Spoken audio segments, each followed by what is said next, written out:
you want an example of a deplorable?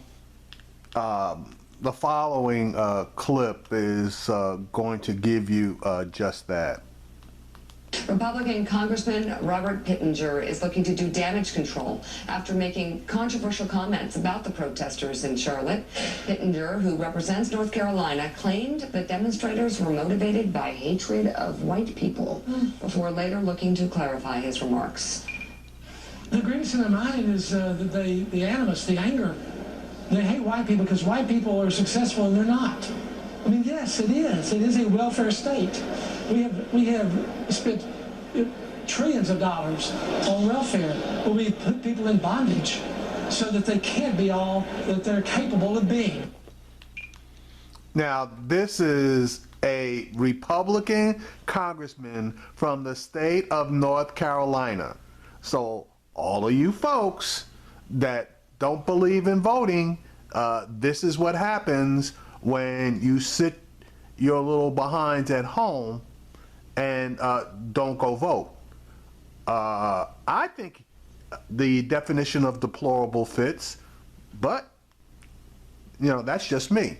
Here's another one.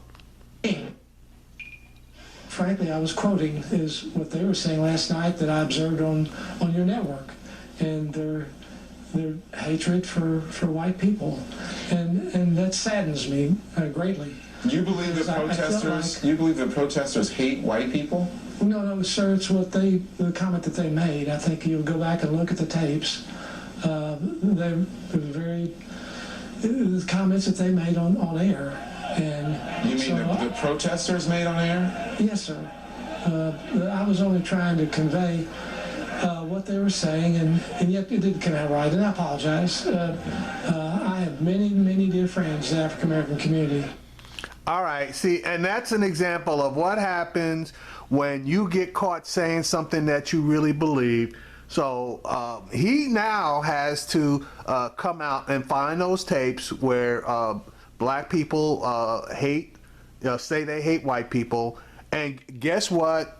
It is not going to be that hard for him to find some tapes where you're going to have black people saying screw white people and I clean that one up, etc., etc. But in my opinion, he's doing damage control, all right, because that's not how he put it. He didn't say that black people said he didn't say that black people said that they hate white people. He said that black people hate white people. He's got a major cleanup job. But here comes another one, and this one is basically tragic. Now, this woman's gonna be asked a question about racism, okay, in America. Check this out. Guardian. I don't think there was any racism until Obama got elected. That we never had problems like this. You know, I'm in the real estate industry. There's none. Now, you know, with the people with the guns and shooting up neighborhoods and not being responsible citizens, that's a big change. And I think that's the philosophy that Obama has perpetuated on America. And if you're black and you haven't been successful in the last 50 years, it's your own fault. I kind of think that she's fitting into the deplorable comments bucket, but that's just me. I mean, and I'm going to be honest with you, okay? The congressman is an idiot, okay? And he needs to learn how to keep his mouth shut. This lady frightens me more than anything else, because she doesn't believe that she's racist. And you know something? She may not be. She may not be. But her comments are. And that's the problem. Because, in my opinion, she's a racist and she doesn't even know it. Okay? She doesn't even know it. She's not aware of the comments that she's making and how they are to be received or going to be received by black people. She's telling us that if we haven't made it, it's entirely our fault. And you know something? In some cases it is, And in some cases it isn't. You have to look at the, how shall we say it,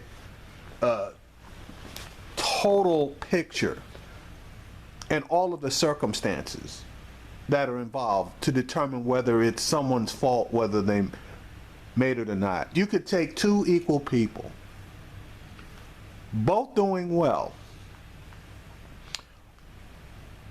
All of a sudden, one of them, through no fault of his own, gets caught up into something where he was absolutely innocent, okay? Didn't do a damn thing, but got railroaded by a DA. Now all of a sudden, this intelligent kid, honest kid, has got a record, okay? He's in the system. He got hit up on some petty bullshit. Now, what avenues are now closed off for him? Whereas you have the other kid who may have gotten caught up in something, but had the luck of having someone who decided to fight for that kid, okay? And obviously the kid was innocent. Everything worked out well. Arrest record there, but sealed. What avenues are closed off to this kid? None. Okay, as long as he does the work necessary in order to succeed. Two kids, both caught up in a situation. One without an advocate, so he's screwed. The other with an advocate, so he's not screwed. Same exact situations. So for her to say that if you haven't made it, circumstances sometimes can determine whether you can make it or not. And that's just a comment about her and the 50-year bullshit. I could go deeper into it, but I'm not. But she basically is saying, black people, it's your fault. Okay? That's exactly what she said. If you haven't made it, it's your fault because there is no racism in America. Even though you just previously said that Obama brought racism to America, you basically ignore the last 400 years of white dominance over black people, but that wasn't racism. Anyway, deplorable. Now, Mike Pence, which I didn't include here, this guy is deplorable as well, only because he wants to turn a blind eye to racism. He said that we shouldn't even talk about it. There's nothing good that can come of us talking about racism. That, in my mind, is deplorable as well, and I may or may not add that particular clip to the end of this video, but deplorable. This talk about institutional racism and institutional bias, and when tragedies happen, which I consider any loss of life to be a tragedy, again, to move away from the rhetoric of division and to embrace the rhetoric of unity.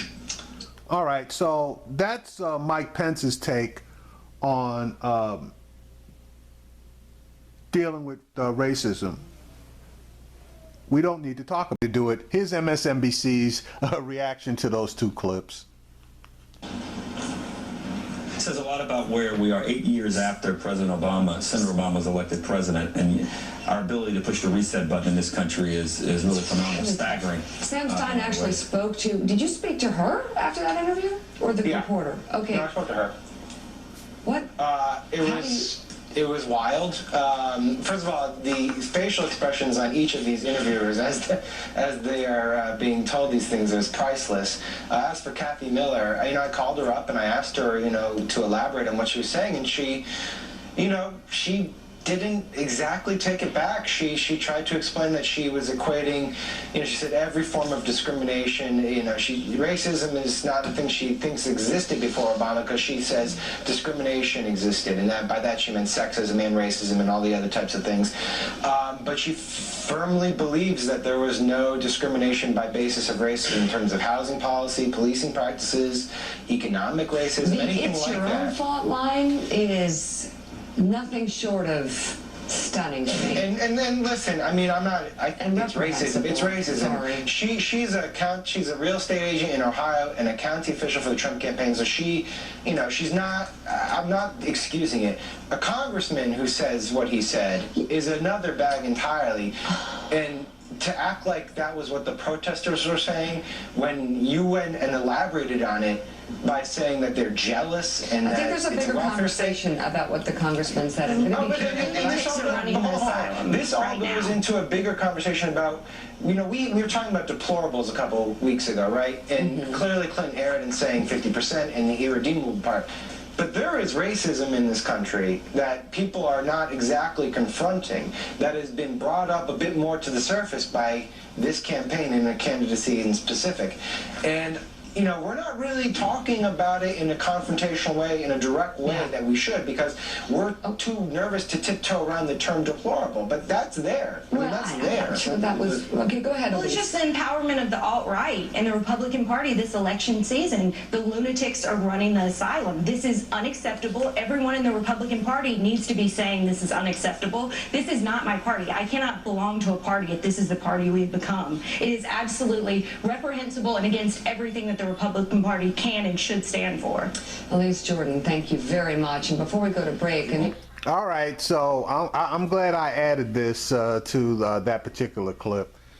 I'm not going to add the Mike Pence portion, but it's out there, and you can see it for yourself, where he basically states that we shouldn't even talk about racism